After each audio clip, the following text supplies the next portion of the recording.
Hello. तो dear students, आज हम लोग एनर्जी कंजर्वेशन के 6 chapter energy conservation building code को डिस्कस करेंगे। तो सबसे पहली चीज़ तो ये आती है कि इंट्रोडक्शन, ऊर्जा कंजर्वेशन बिल्डिंग कोड है क्या। तो उन्होंने बताया कि ऊर्जा संरक्षण भवन कोड बिजली मंत्रालय भारत सरकार द्वारा मई 2007 में भवन क्षेत्र में ऊर्जा दक्षता को बढ़ावा देने की दिशा में पहला कदम था। तो ईसीवीसी के माध्यम से सरकार ने क्या करा कि एनर्जी की इफ़िशियंसी को बढ़ाने के लिए एक पहल शुरू करी थी और ईसीवीसी को एक कमेटी के द्वारा डेवलप किया गया। जो कमेटी जो थी वो United state agency for international development के सहयोग से और मार्गदर्शन और कई अन्य आर्किटेक्ट्स, कंसल्टेंट्स, एजुकेशनल इंस्टीट्यूशंस और भारत की ऊर्जा दक्षता ब्यूरो द्वारा स्थापित की गई थी। ठीक है। तो ईसीबीसी जो था एनर्जी कंजर्वेशन बिल्डिंग कोड, इस कोड को सफल करने के लिए जितने भी स्टेट्स से सिटीज़ थी या स्थानीय निकाय थे, उनमें आर्किटेक्ट, डिज़ाइनर, बिल्डर, ठेकेदार और सरकारी अधिकारियों की क्षमता निर्माण के अलावा अनुपालन प्रक्रियाओं के विकास की आवश्यकता होती है। यह उन प्रक्रियाओं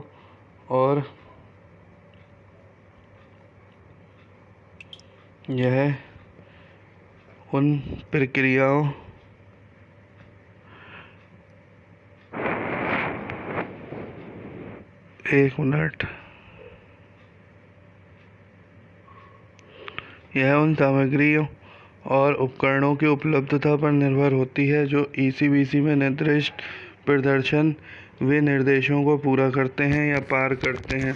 तो ईसीबीसी उपयोगकर्ता गाइड कोड का अनुपालन करने के बारे में उपयोगकर्ताओं को विस्तृत मार्गदर्शन प्रदान करके ईसीबीसी कार्यान्वयन का समर्थन करने के लिए विकसित किया था। ठीक है। तो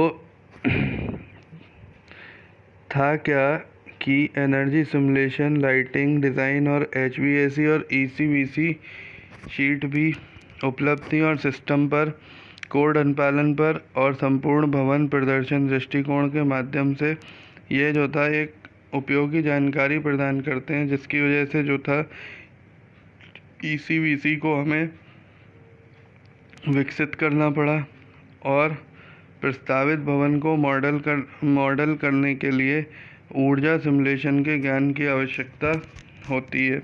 अब उन्होंने बताया कि डेफिनीशन ऑफ बिल्डिंग। तो बिल्डिंग की परिभाषा, बिल्डिंग है क्या। तो ऊर्जा संरक्षण विधेयक 2010 के अनुसार ऊर्जा संरक्षण भवन कोड से संबंधित नियमों के अनुसार किसी भी संरचना या निर्माण के भाग जिसको धारा 14 के खंड पी तथा धारा 15 के खंड ए के तहत अधिसूचित किया गया है, उसको बिल्डिंग भवन कहते हैं।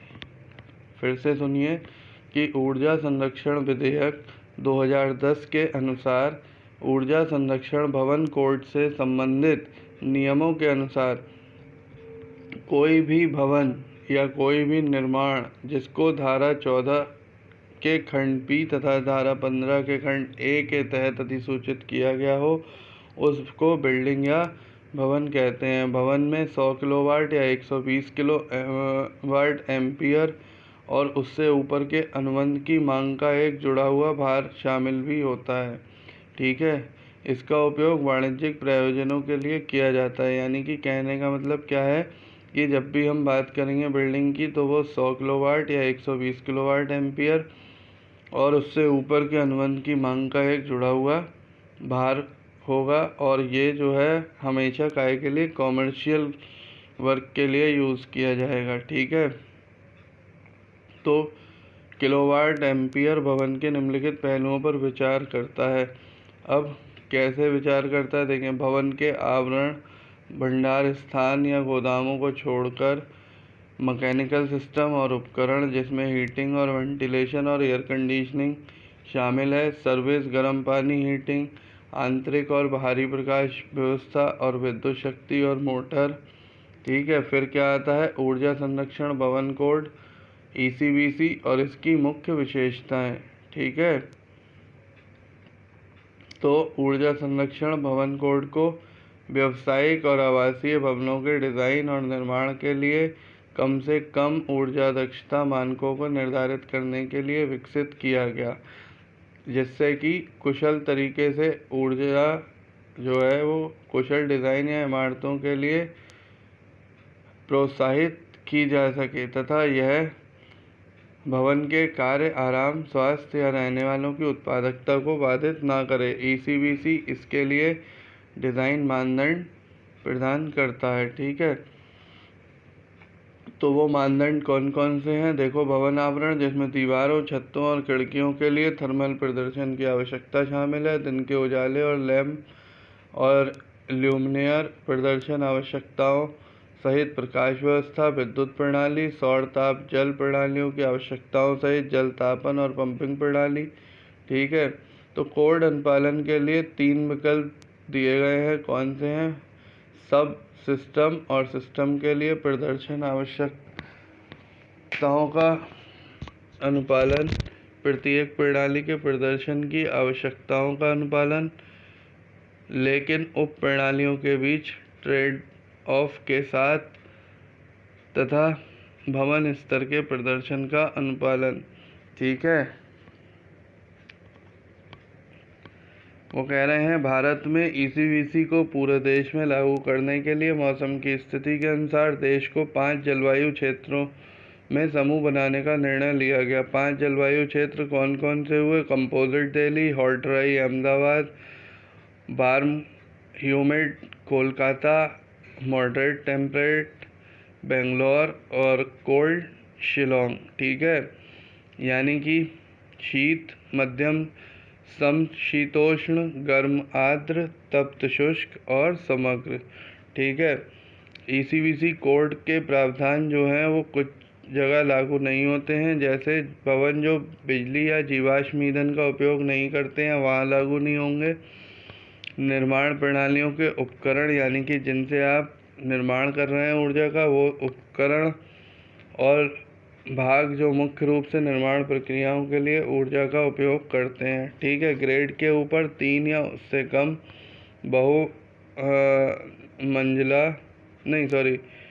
ग्रेड के ऊपर 3 या उससे कम मंजिला बहु पारिवारिक इमारतें और एकल पारिवारिक इमारतें।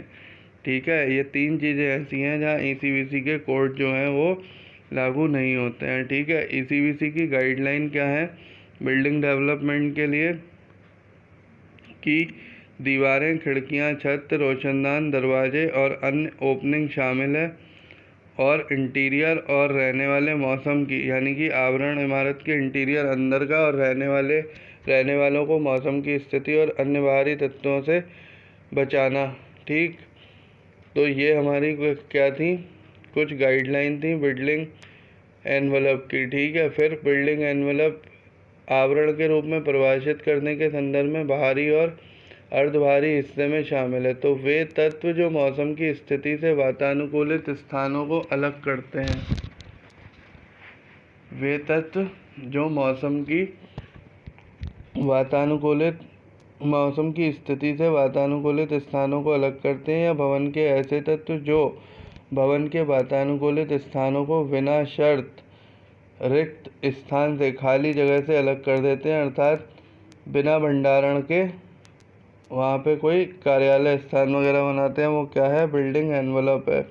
ठीक है, तो बिल्डिंग एनवलप सीलिंग क्या होती है? जोड़ और दरवाज़ों के फ्रेम के आसपास, ठीक, छतों, दीवारों और फर्श के छिद्र, दरवाजे के छिद्र, भवन के आवरण में अन्य सभी छिद्र। ठीक है, इसके बाद आता है,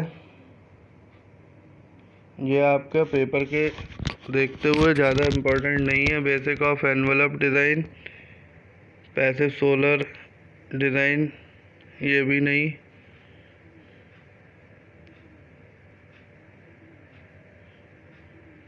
यहाँ से देखो आप ऊर्जा कुशल भवन का डिज़ाइन और निर्माण।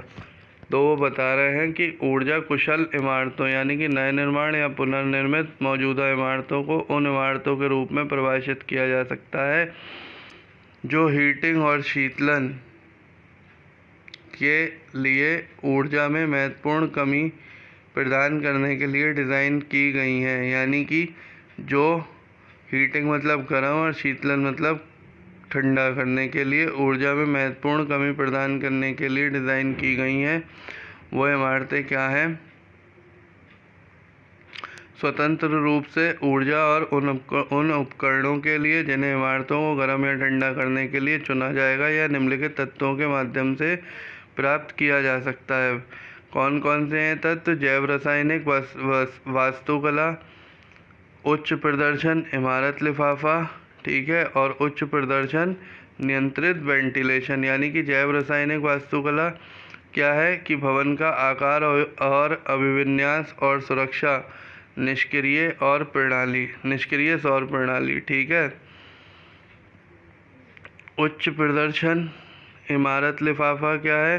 पूरी तरह से इंसुलेशन हो, उच्च प्रदर्शन ग्लेजिंग हो और खिड़कियां हो, एयर सील निर्माण हो, थर्मल पुलों का एवॉइडेंस हो, ठीक है। फिर क्या आता है? उच्च प्रदर्शन नियंत्रित वेंटिलेशन। इसमें क्या है? यांत्रिक इंसुलेशन और ऊष्मा रिकवरी, ठीक है। केवल जब इमारत को ऊर्जा हानि को कम करने के लिए डिज़ाइन किया गया है तो यह ऊर्जा स्रोत और हीटिंग और शीतलन उपकरणों पर देखना शुरू कर देता है। हम इस दृष्टिकोण को ट्राइस एनर्जेटिका अवधारणा के रूप में नामित करते हैं, ठीक है। दी ट्राइस एनर्जेटिका कॉन्सेप्ट के सिद्धांतों का पालन करते हुए हमें निम्नलिखित 5 चरण दृष्टिकोण विकसित किया गया है। तो वो 5 चरण कौन कौन से हैं? पहला है परफॉर्मिंग इंसुलेटिंग सोल्यूशन। सबसे पहले तो हमें इंसुलेटिंग सोल्यूशन को परफॉर्म करना होगा। फिर क्या है? एयर टाइटनेस, कि एयर का कहीं से लीकेज ना हो। फिर क्या है? वेंटिलेशन, प्रॉपर वेंटिलेशन होता रहे। फिर उपकरण, इक्विपमेंट, और फिर क्या है? रिन्यूएबल एनर्जी, ठीक है। तो इस तरीके से हमारे 5 जो हैं वो स्टेप्स हैं जो कि हमारे ट्राइस एनर्जी का अवधारणा के सिद्धांतों को पालन करते हैं, ठीक है। अब उसमें उन्होंने आगे बताया कि अंदर और बाहर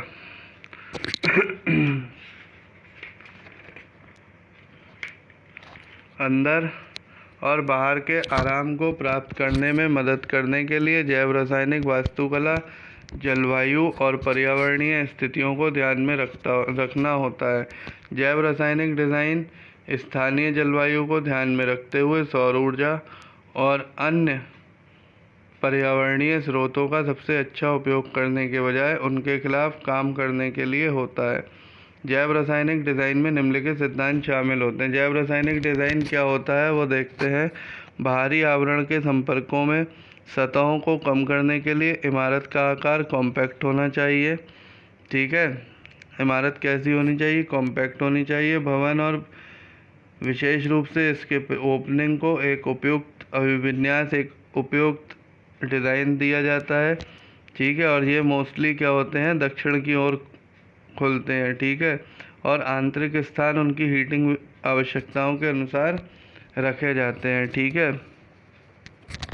फिर बाहरी आवरण और उसके प्रवेश के लिए उपयुक्त तकनीकों को सर्दियों में और साथ ही गर्मी में इमारत को गर्म करने के लिए लागू किया जाता है।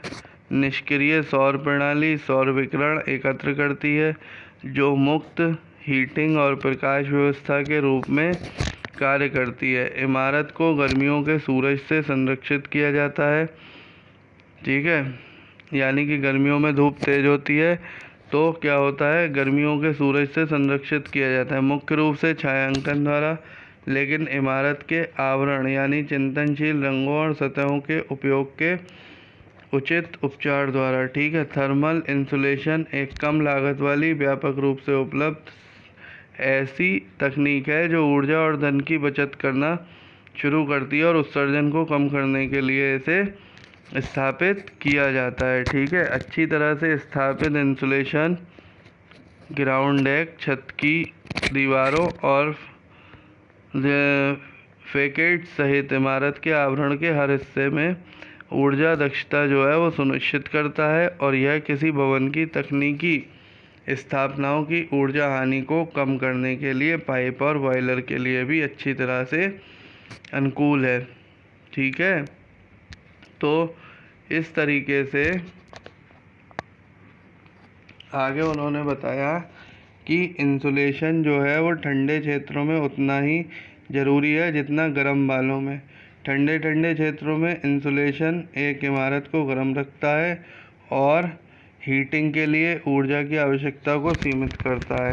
ठीक है। जबकि गर्म क्षेत्रों में एक ही इंसुलेशन सिस्टम गर्मी को बाहर रखता है और एयर कंडीशनिंग की आवश्यकता को कम करता है। एक बाहरी दीवार अच्छी तरह से अछूता है जबकि जब इसका थर्मल प्रतिरोध अधिक होता है, जिसका अर्थ है कि इसके माध्यम से गर्मी का नुकसान छोटा होता है। ठीक है। फिर आगे बताया कॉन्सिक्वेंसेस ऑफ एयर लीकेज। हवा के रिसाव के परिणाम। हवा के रिसाव के क्या परिणाम होते हैं कि ठंडी हवाओं के परिणाम स्वरूप दीवार, फर्श और छत में अंतराल के माध्यम से घर के बाहर ठंडी हवा को घर में खींचा जा सकता है। कुछ मामलों में घुसपैठ संरचना में तत्वों को सतहों तक ठंडा कर सकता है जिससे संक्षेपण हो सकता है। ठीक है। आवास के डिज़ाइन में अंतराल के माध्यम से निकलने वाली गर्म हवा गर्मी के नुकसान का एक प्रमुख कारण है। परिणाम स्वरूप वो क्या होता है, एनर्जी हमारी वेस्ट हो जाती है। जो गर्मी बाहर निकल गई वो एनर्जी हमारी क्या हुई, वेस्ट हो गई। ठीक है। और ज़्यादातर मौजूदा इमारतें जो कि हाल ही में निर्मित की गई हों वो वायुरोधी होने से बहुत दूर हैं। अवांछित वायु घुसपैठ के कारण मालिकों और रहने वालों के लिए पर्यावरणीय, वित्तीय और स्वास्थ्य की दृष्टि से भारी लागत उत्पन्न होती है। ठीक है। अतिरिक्त ऊष्मा के नुकसान का मतलब होता है कि एक सही आकार का हीटिंग सिस्टम मांग तापमान को पूरा करने में सक्षम नहीं हो सकता। ठीक। यदि आप ठीक से इंसुलेट नहीं करते हैं और बहुत कम हवादार इमारत है तो आप ठंड, खराब अछूता सतहों पर गर्म आर्द्र वायु संघनक को जोखिम में डाल सकते हैं जो नमी पैदा करेगा और जो मोल्ड्स और कवक के बढ़ने की अनुमति देता है। ठीक है। एक नियंत्रित वेंटिलेशन रणनीति एक एयरटाइट बिल्डिंग की ताज़ा हवा की आवश्यकताओं को पूरा करेगी। वायु घुसपैठ या खिड़की के ओपनिंग को डिज़ाइन किए गए वेंटिलेशन के लिए एक स्वीकार्य विकल्प नहीं माना जा सकता है। ठीक। तो इस तरीके से ये जो है ये हमारा 7 चैप्टर कंप्लीट हो गया। ठीक है। तो 7 चैप्टर में हमारा टोटल क्या बताया उन्होंने, ECVC क्या है और ECVC को लागू क्यों किया गया। पेपर में जो एग्ज़ाम में जो क्वेश्चन बनते हैं वो डायरेक्ट इसी से बनते हैं। या तो ECVC पे लॉन्ग क्वेश्चन आता है या ECVC पे शॉर्ट नोट लिखने को आता है। उसमें वो आपसे ये पूछते हैं कि what do you understand by ECVC, energy conservation building code से आप क्या समझते हैं, संक्षेप में वर्णन करिए या विस्तृत उत्तर दीजिए। ठीक है। तो सबसे पहली चीज़ ये कि एनर्जी कंजर्वेशन बिल्डिंग कोड था क्या। तो एनर्जी कंजर्वेशन बिल्डिंग कोड जो था वो ऊर्जा को संरक्षित करने के लिए, ऊर्जा संरक्षण की दक्षता को बढ़ाने के लिए हमारे भारत सरकार के बिजली मंत्रालय के द्वारा सन 2007 में लागू किया गया। और उन्होंने ये बताया कि कैसे कैसे हम जो है वो बिल्डिंग सेक्टर में ऊर्जा दक्षता को बढ़ावा दे सकते हैं। ठीक है, फिर उन्होंने क्या बताया कि जैसे अभी हम लोग कह रहे हैं कि भवन क्षेत्र, भवन कोड, ऊर्जा संरक्षण भवन कोड, तो चैप्टर का नाम ही है। तो सबसे पहले हमारा क्या था कि ये भवन से मतलब क्या है। तो ऊर्जा संरक्षण विधेयक जो 2010 जो हमने स्टार्टिंग के चैप्टरों में पढ़ा था, उसके अनुसार गवर्नमेंट ने क्या काम करा, उन्होंने बताया कि ऊर्जा संरक्षण भवन कोड जो है वो ऊर्जा संरक्षण विधेयक के जो ऊर्जा संरक्षण विधेयक 2010 के धारा 14 के पार्ट बी और धारा 15 के पार्ट ए के तहत जो भी ऊर्जा संरक्षण भवन कोड जो है वो उन सारे नियमों को पूर्ण करेंगे। सारे नियमों का पालन करेंगे, वो क्या कहलाएंगे, बिल्डिंग कहलाएंगे। ठीक है, और वो सारे नियम कौन कौन से थे, सर्विस गर्म पानी हीटिंग हो, बिल्डिंग में आंतरिक और बाहरी प्रकाशीय व्यवस्था हो, और विद्युत शक्ति और मोटर्स हो, भवन के आवरण, भंडारण स्थान या गोदामों को छोड़कर। ठीक है, तो इस तरीके से ये हमारी बिल्डिंग हुई। यही हमारे फिर उन्होंने बताया एनर्जी कंजर्वेशन भवन कोड और उसकी मुख्य विशेषताएं बताई उसके आगे। ठीक है, तो मैं इस चैप्टर की पूरी PDF भी भेज रहा हूँ आप लोगों को साथ में। एक बार पूरा चैप्टर खुद से पढ़िएगा और उसके बाद मेरे लेक्चर को सुन के और इम्पोर्टेंट पॉइंट नोट कर लीजिएगा अपने पास, जिससे कि आप लोगों का पूरा सही से कवर हो जाए। ठीक है, थैंक यू।